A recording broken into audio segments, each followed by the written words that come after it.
Hello hi అండి. మనం ప్రస్తుతానికి భువనగిరి మున్సిపాలిటీ పరిధిలో 24వ వార్డు బీఆర్ఎస్ పార్టీ అభ్యర్థి డొంకిన హరిప్రియ గారు మనతో ఉన్నారు. గతంలో కూడా ఎట్లాంటి అభివృద్ధి కార్యక్రమాలు చేశారు, వీరు ఇప్పుడు కూడా ఎట్లాంటి అభివృద్ధి కార్యక్రమాలు చేసేందుకు వారు ముందుకు వస్తున్నారు, వారిని అడిగి తెలుసుకునే మేము ప్రయత్నం చేద్దాం. నమస్తే మేడం. నమస్తేనండి. మీరు ఒక అడ్వకేట్గా ఉండి రాజకీయ పరంగా కౌన్సిలర్గా చేయడానికి గల కారణాలు ఏంటి? నేను న్యాయవాదిని. నేను న్యాయవాదిలో కూడా ప్రజల్లోనే ఉంటాను. సో ఇది నా వార్డు కాబట్టి నా పట్టణంలోని నా ప్రజలకు న్యాయం చేయాలని కోరుకుంటూ నేను ఈ వార్డులోకి ప్రవేశించాను. ఓకే మేడం, అంటే ఇప్పుడు ఏం చేద్దామని మీరు అనుకుంటున్నారు? అంటే ఈ వార్డుని ఎట్లాంటి అభివృద్ధి చేయడానికి మీరు ముందుకు వస్తున్నారు? మోరీలైనా సరే, రోడ్లైనా సరే, చిన్న గల్లీ ఉంది, గల్లీలో కూడా లైట్ లేవు.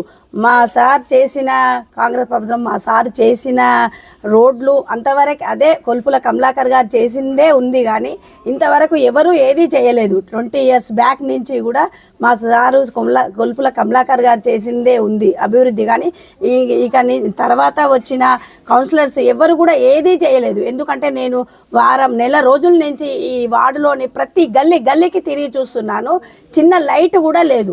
కాబట్టి నేను లైట్ అయినా సరే, రోడ్ అయినా సరే, మోరీలు అయినా సరే, న్యాయపరంగా అయినా సరే, లీగల్గా అయినా సరే, కలెక్టర్ ఆఫీస్ అయినా, రిజిస్టర్ ఆఫీస్ అయినా, ఏది వాళ్ళకి ఏ సమస్య వచ్చినా నేను ముందుండి నేను అభివృద్ధి చేయాలని నేను కోరుచున్నాను. కనీసం ఇక్కడ బోర్ కూడా లేదు, వాటర్ వాళ్ళకు ట్యాప్ రానప్పుడు బోర్ వేసుకోవడానికి కూడా బోరు కూడా లేదు.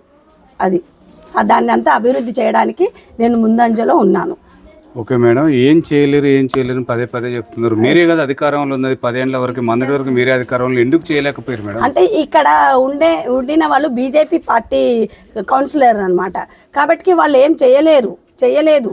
ఫండ్స్ వచ్చాయి, పైనుంచి ఫండ్స్ వస్తాయి, కానీ వాళ్ళేం ఇది చేసిండ్రు. ఇప్పుడు ప్రతి మనిషిని అడిగినా కూడా కేసీఆర్ చాలా బాగా చేసిండండి, కేసీఆర్ అన్ని విధాలా మాకు ఇది చేసిండు, కానీ మాకు అందడం అనేది మధ్యవర్తులే మోసం చేశారు అనేది టాక్ వస్తుంది ఇక్కడ.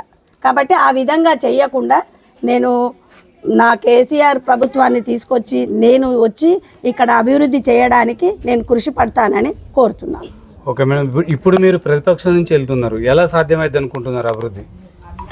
అవుతుంది, ఎందుకు కాదు, మనము తలుచుకుంటే ఏదైనా అవుతుంది. మనకు సహాయం చేయాలని అనుకుంటే మనం పోరాడితే ఏదైనా అవ్వగలుగుతుంది. అదే ముందు పోరాడతా, నేను ఏ దానికైనా పోరాడతా, తెస్తా. నా వాడకట్టు ప్రజలకు నేను అభివృద్ధి చేయడానికి రెడీగా ఉన్నాను.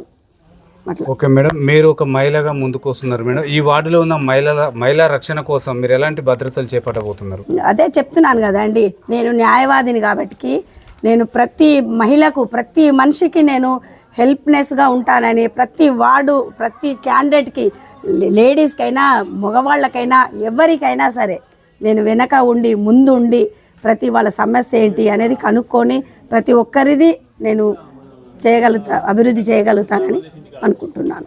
ఇక్కడ అంటే సీసీ రోడ్లు కానీ, డ్రైనేజ్ వ్యవస్థ కానీ అంత అస్తవ్యస్తంగా ఉందంటున్నారు మేడం. తర్వాత ఇక్కడ ఆడుకోవడానికి క్రీడా ప్రాంగణం కూడా లేదంటున్నారు. ఇవన్నీ కూడా మీతో సాధ్యమైంది అంటారా గెలిపించిన తర్వాత? పూర్తిగా 100% నేను చేయగలుగుతా. నా సొంతతోనైనా నేను చేయగలుగుతా. చేయే కెపాసిటీ నాకుంది కాబట్టికే నేను ఈ ముందు అడుగు వేశాను.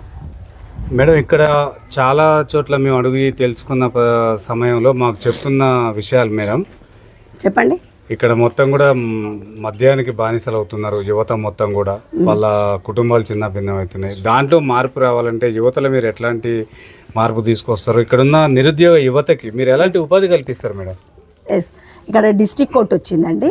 ఇంకోటి మీకు తెలియజేసేది ఏంటంటే, డిస్ట్రిక్ట్ కోర్ట్ వచ్చింది కాబట్టి ఇక్కడ 7-8 కోర్ట్స్ ఉంటాయి. అందులో కాంట్రాక్ట్ బేసిక్లా వీళ్ళందరినీ తీసుకెళ్ళి నేను అక్కడ జాబ్ పెట్టియాలని నా కోరిక. కాబట్టి కంపల్సరీ నేను చేయగలుగుతా. ఎంఆర్ఓస్లో ఎక్కడైనా సరే కాంట్రాక్ట్ బేసిక్లో నేను ఈ యువకులను వీళ్ళందరినీ తీసుకెళ్ళి నేను అక్కడ జాబ్ పెట్టించే బాధ్యతగా నేను చెప్తున్నాను. ఓకే మేడం, ఈ వార్డు భద్రత కోసం, అంటే దొంగతనాలు, దోపిడీ చాలా జరుగుతున్నాయి, భద్రత కోసం మీరు ఎలాంటి ఏర్పాట్లు చేయబోతున్నారు గెలిచిన తర్వాత? సో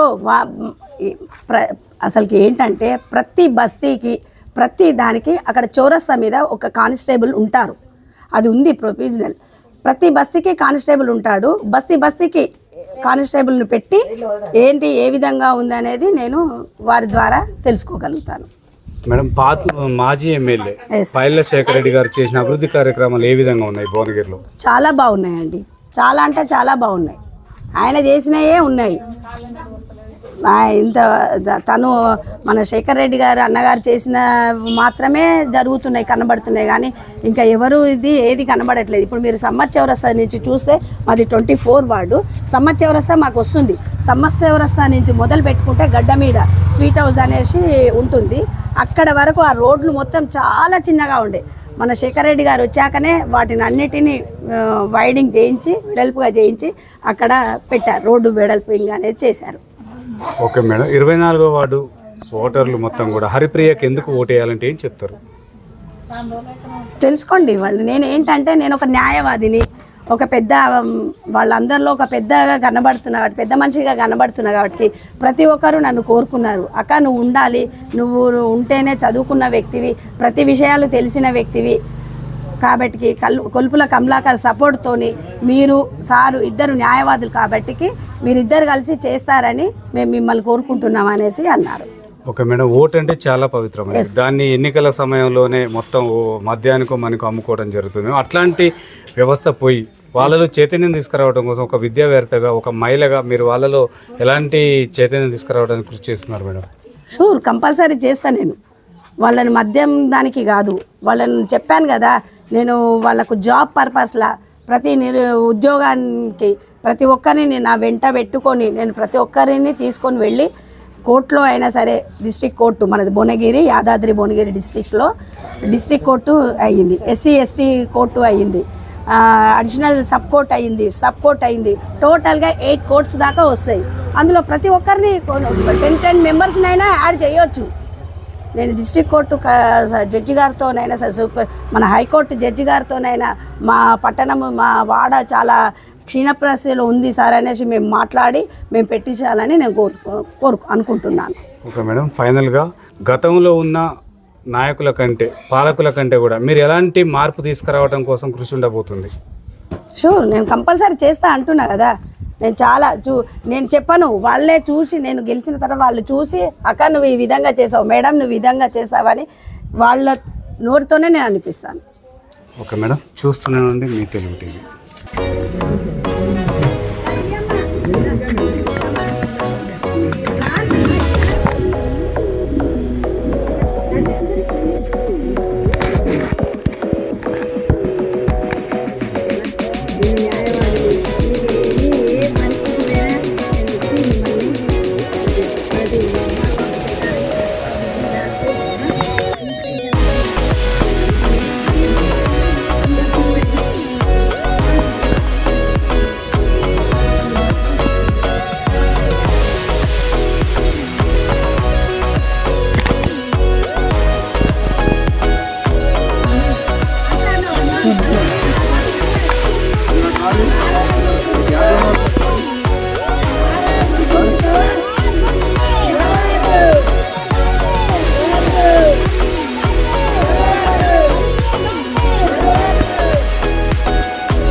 నీకు